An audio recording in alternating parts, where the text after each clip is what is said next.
Tom McDowell, Memory Programs LLC. This is young adult housing grant I'm talking about. All over town, I talk to individuals who grew up in foster care, and a lot of them drugged up and they couldn't finish school. And it's obvious that there are no incentives in the social services industry for proper reporting.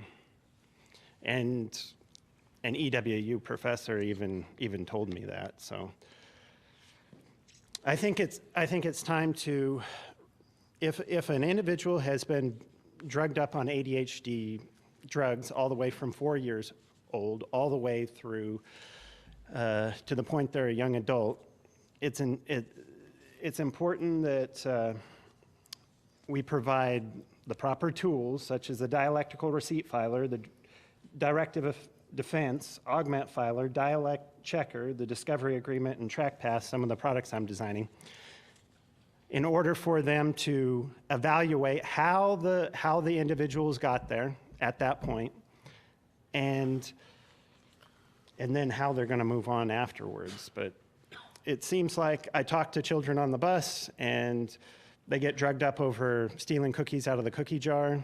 They get, some kid doesn't eat his peas, the cops show up. I've talked to cops over these incidences, and then they get put in the hospital, and they get drugged up some more.